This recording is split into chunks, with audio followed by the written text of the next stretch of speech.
Hi hello అందరికి నమస్తే. నేను మీ రవీందర్. రాజకీయాలలో సినీ గ్లామర్ ఎంతవరకు పనిచేస్తుందనేటువంటి విషయం అందరికీ తెలిసిందే. సో వారిని ఏ రకంగా వాడుకుంటే ఓట్లు పడతాయి, మరి వారి అభ్యర్థిగా నిలబెట్టడమా లేకపోతే కేవలం ప్రచారానికే వాడుకోవడమా అనేటువంటి ఆయా పార్టీలు ఆయా సందర్భాల్లో మరి వాళ్ళ సేవలను వినియోగించుకునేటువంటి పరిస్థితి మనం గతంలో చూసాము. రాజకీయ నాయకులుగా అంటే సినీ తారలు ముఖ్యమంత్రిగా అయినటువంటి చరిత్ర కూడా మనం గతంలో చూసాము. సో ఇప్పుడు తాజాగా ఏపీ రాజకీయాలైతే సినీ తారల చుట్టూ తిరుగుతున్నటువంటి పరిస్థితి ఉంది. సినీ గ్లామర్ మన పార్టీలో కూడా ఉండాలనేటువంటి ఆలోచన చేసినటువంటి పరిస్థితి ఉంది. ఈ క్రమంలోనే సూపర్ హిట్ సినిమాలను దర్శకత్వం వహించినటువంటి వివి వినాయక్ అందరికీ తెలిసినటువంటి వ్యక్తి. జూనియర్ ఎన్టీఆర్ గారితో మరి ఆది సినిమా, బాలకృష్ణ గారితో చెన్నకేశ్వరరెడ్డి, అదేవిధంగా మెగాస్టార్ చిరంజీవి గారితో ఠాగూర్ సినిమా, ఇలాంటి అనేక సూపర్ హిట్ చిత్రాలను అందించినటువంటి వివి వినాయక్ మరి రాజకీయ రంగ ప్రవేశం చేయబోతున్నారనేటువంటి వార్తలు మనం చూస్తూ ఉన్నాం. అది ఏ పార్టీ నుంచి అనేది ఇక్కడ ఆసక్తిగా మారింది. వైఎస్ఆర్ కాంగ్రెస్ పార్టీ, ఆ పార్టీలో చాలామంది సినీ తారులు చాలా తక్కువగా ఉన్నారు ఈ మధ్యకాలంలోనే. అంటే అందులో పవర్ఫుల్ స్పీచ్ ఇచ్చేటువంటి రోజా గారు ఉన్నారు. ఈ మధ్యకాలంలో ఆలి గారు కూడా మరి పవన్ కళ్యాణ్ గారికి సన్నిహితంగా ఉండేటువంటి వ్యక్తి ఆలి గారు కూడా మరి వైఎస్ఆర్ కాంగ్రెస్ పార్టీలో చేరినటువంటి పరిస్థితి మనకు అందరికీ తెలిసిందే.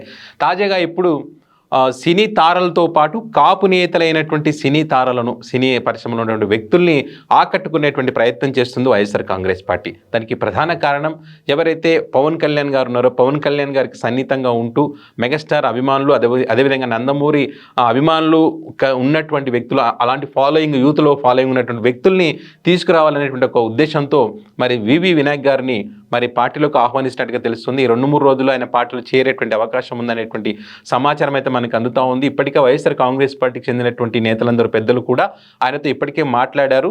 కొన్ని నియోజకవర్గాలను అక్కడ పోటీ చేసేటువంటి అవకాశం ఉంటుందనేటువంటి విషయాన్ని, మీరు అంటే రాజమండ్రి ఎంపీగా పోటీ చేసినా ఓకే, లేదా భీమవరం లేదా నరసాపురం ఎమ్మెల్యేగా పోటీ చేయడానికి కూడా అవకాశం ఉంటుంది. అక్కడ కాపు సామాజిక వర్గానికి చెందినటువంటి నేతలు సంఖ్య ఎక్కువగా ఉంటుంది కాబట్టి అక్కడ నుంచి నేను పోటీ చేపిస్తే గెలిచే అవకాశం ఉంటుందనేటువంటి ఒక ఆలోచనలో వైఎస్ఆర్ కాంగ్రెస్ పార్టీకి చెందినటువంటి పెద్దలు ఆయనతో మాట్లాడినట్టుగా తెలుస్తూ ఉంది.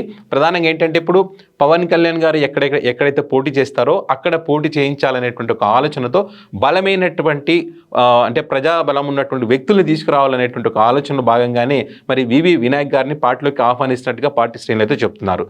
ఇప్పటికే భీమవరం లేదా ఇటు తిరుపతిలో పవన్ కళ్యాణ్ గారు పోటీ చేస్తారని చెప్పి చెప్తున్నారు. లేదా మరి పశ్చిమ గోదావరిలోనే గతంలో మాదిరిగా గాజువాక, భీమవరం అటు ఆ ప్రాంతంలోని పోటీ చేస్తే కనుక అక్కడ బలమైనటువంటి కాపు నేతలను దింపాలని ఒక ఆలోచన.